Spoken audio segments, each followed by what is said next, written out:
Y seguimos nosotros recibiendo a grandes personas que hoy nos vienen a compartir un poco de su vida. Me da mucho gusto recibir aquí a Mónica Isabel Figueroa Morales. ¿Cómo estás, Mónica? Bienvenida. Bien, muchas gracias. Gracias por permitirnos venir. Gracias a ustedes por estar aquí con nosotros. Y también a Lidia Lisette Vélez Cáceres. Lisette, ¿cómo te va?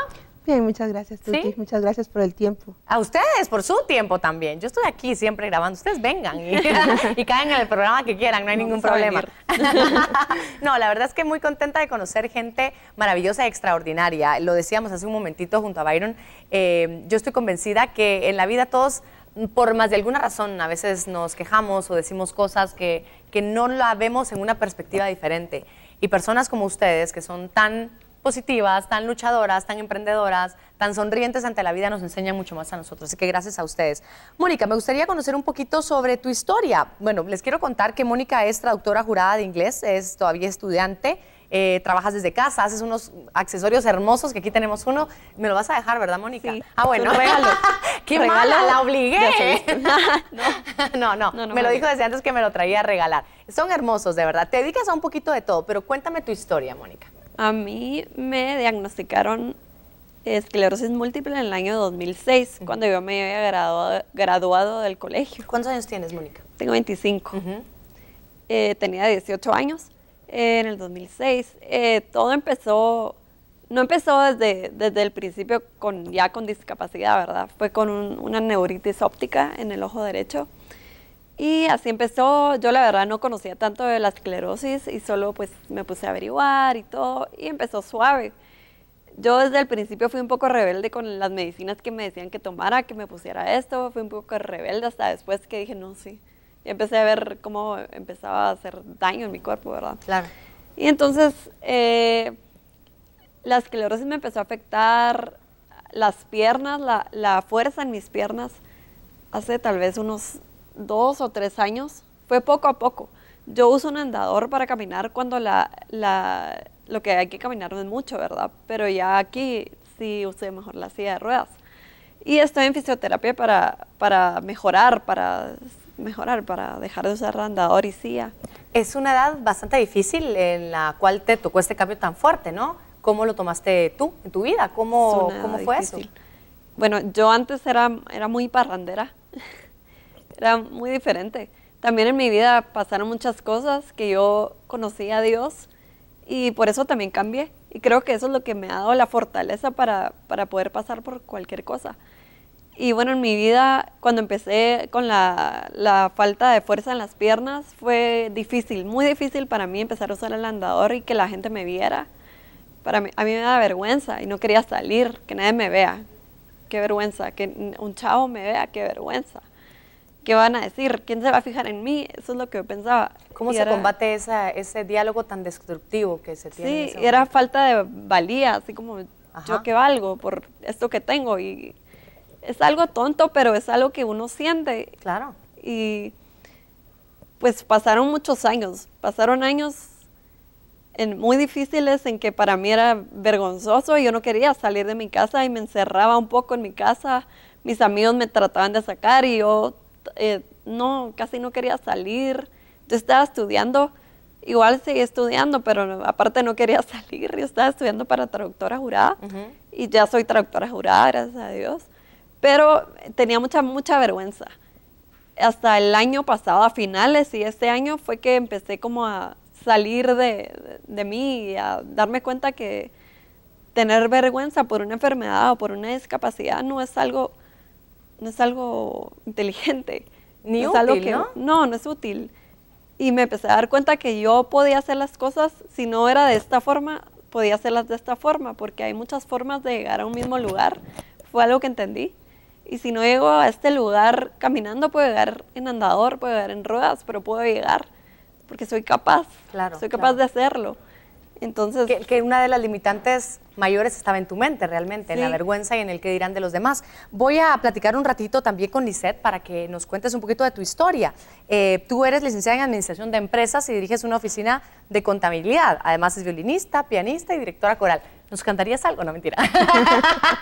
Aquí dirígenos, Mónica y yo cantamos. A ver, Lisette, cuéntanos un poquito de tu historia. ¿Qué fue lo que a ti te pasó? Fíjate que a la edad de 5 años ingresó una bacteria a mi organismo. Fue así de repente, yo era una niña normal, caminaba y de repente todo cambió, o sea, yo tengo bien claro todo eso. ¿Te acuerdas bien? Sí, me recuerdo muy bien. Y fíjate que estuve en el intensivo, o sea, al borde de la muerte. Comenzó una parálisis en todo el cuerpo, pero el Señor no permitió que pasara el corazón, o sea, el corazón ni el cerebro, sino... Intactos. Intactos. Solamente las piernas y los brazos totalmente inmóviles, no me podía mover. Y así pasé en el intensivo, tal vez como 20 días. Después me sacaron, me enviaron a mi casa porque no había más que hacer. Y empezó el proceso, ¿verdad?, de rehabilitación. Tuve el apoyo de mis padres, totalmente, ¿verdad? Y eso me ayudó mucho porque ellos decían que yo era capaz. Ellos siempre y nunca me sobreprotegieron. Eso creo que es muy importante porque me dejaban hacer las cosas. Entonces empezó a surgir en mí la imaginación, ¿verdad? Así como decía Mónica, si no lo puedo hacer así, entonces empezar la creatividad, pero yo quería hacer las cosas yo sola. Y eso me ayudó bastante. ¿Qué era para ti? Yo creo que obviamente pues, tu historia empieza mucho antes que la que Mónica nos comentaba de ella. El ver a otros niños, los niños preguntan mucho, los niños a veces juzgan también, las personas adultas, mucho más que los niños incluso. ¿Cómo lo manejaste tú? ¿Cómo te lo enseñaron a manejar tus papás? Fíjate que sí me afectó cuando era niña. Sí me afectó cuando tal vez se me quedaban viendo, ¿verdad? Que yo salía a la calle, entonces sí me afectó, pero con el tiempo y con esa sabiduría que Dios le dio a mis padres, de mucha seguridad que me transmitieron, pues lo fui venciendo y después ya no me importaban las miradas y hasta ahora no me importa. Y ahora vas de lo más tranquilo. Les pregunto pues todo esto un poquito porque nosotros que no tenemos la experiencia que ustedes han tenido, cualquier persona, pues no, es muy difícil ponernos en los zapatos de alguien más, pero a veces creemos que hacemos daño, que ofendemos, que mejor no lo volteemos a ver, no preguntemos. ¿A ustedes les molesta cuando una persona, o no les molesta, díganme, que una persona te pregunte qué fue lo que te pasó, por qué estás en silla de ruedas? ¿Te molesta o no te molesta? No, no me molesta. ¿Para nada? ¿Mónica? No, me gusta porque me gusta que se interesen y que quieran saber por qué estoy así. Está bien. Está bien que lo hagan. En la calle, ¿qué es lo que ustedes han visto? Bueno, aparte de lo físicamente, estructuralmente hablando, difícil para poder movilizarse, ir y venir, en la calle, ¿qué es el mayor obstáculo a nivel de las personas que están alrededor que ustedes han encontrado? Pues tal vez falta de conocimiento, ¿verdad? Porque te voy a contar una anécdota. Por favor. Yo tengo 2 hijos, soy casada y tengo 2 hijos. ¿Cuánto tienes Tengo tus mi hijos? esposo. 18 y 14 años. ¡Wow! ¿Los tuviste a los 15 o qué? O sea, jovencísima. Sí, me casé muy joven. ¿Ah, sí? Sí, me enamoré y me casé. Muy bien, muy bien. Entonces, el hijo más pequeño, que tiene 14 años, iba a tener una participación, ¿verdad?, en una maratón. Entonces yo quería ir a verlo porque él siempre me ha motivado, mami, vas a llegar a mi feria científica, mami. Y entonces todo eso me hace a mí echarle más ganas, ¿verdad? Claro, entonces, claro. Llegué a un estadio y bueno, me subieron por la parte de arriba, donde no habían gradas, pero sí me encontré con una gradita y me dice el señor, señorita, ¿por qué no se baja? Le subo la silla y cuando esté la silla arriba se vuelve a subir.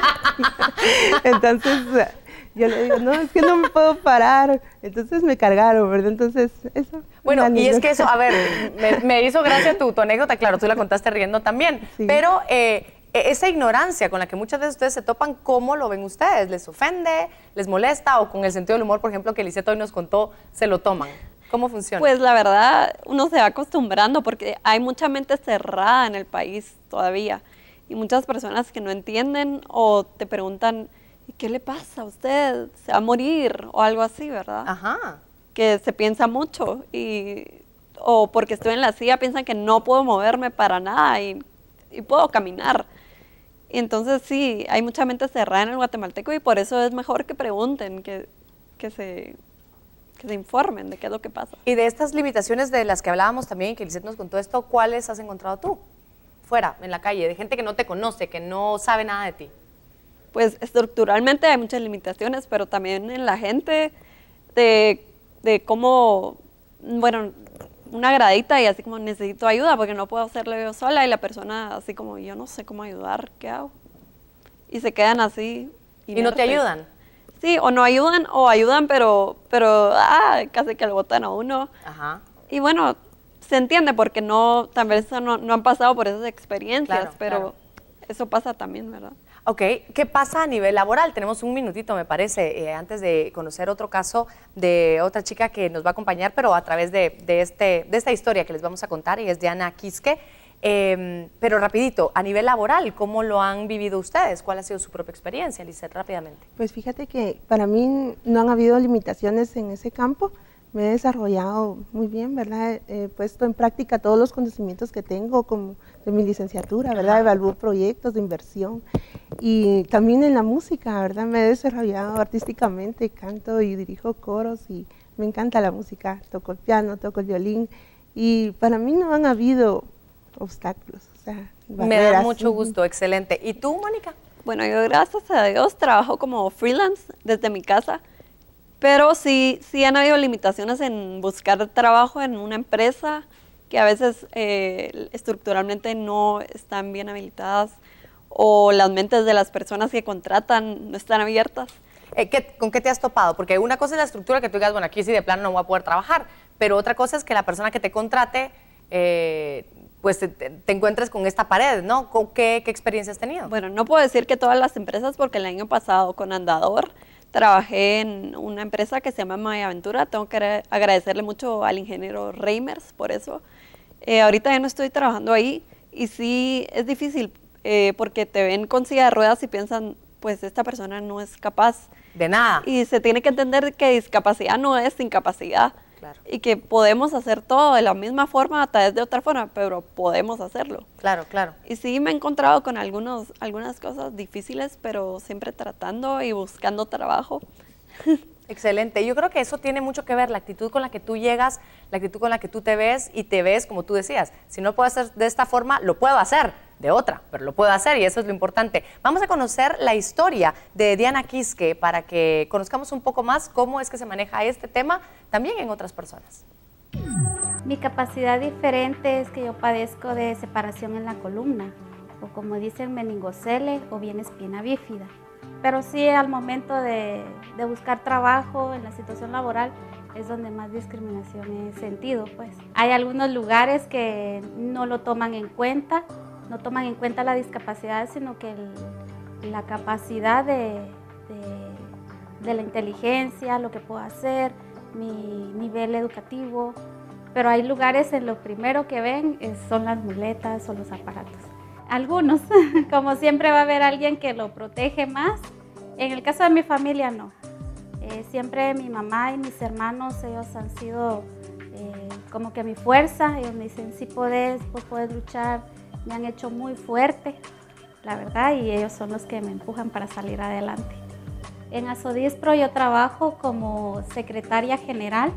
Le ayudo al organizador en lo que son contactos con personas, ayudarle, apoyarle a realizar algún evento, contactar gente. Trabajo como asistente de ventas en una empresa de plástico. Y llevo poco tiempo ahí, pero sí ya tengo bastante tiempo de ejercer mi profesión. Lo único que considero yo que nos tomaran en cuenta, que no somos diferentes, al contrario, tenemos los mismos sueños, los mismos propósitos, tenemos metas que seguir y por lo que nosotros también necesitamos mucho apoyo del gobierno, más que nada por el transporte. A nosotros se nos dificulta mucho podernos transportar porque no hay ningún apoyo en ese sentido, ningún móvil que nos ayude a trasladarnos. Esa sería la única situación o la única dificultad en general que nos afecta a nosotros. Momento de la pausa comercial, queridos amigos. Nuestras redes sociales están siempre a su disposición para que nos escriba, para que opine, para que comparta con nosotros también en este programa, Un Show con Tuti. Vamos a la pausa.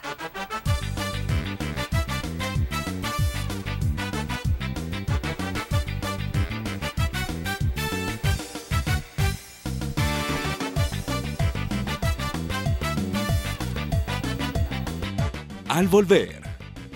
Entonces recuerdo preguntarle a mis papás, ¿por qué me siento un poquito diferente? Y no he tenido dificultades en ese sentido. de conseguir trabajo, sino que más que todo en los espacios físicos.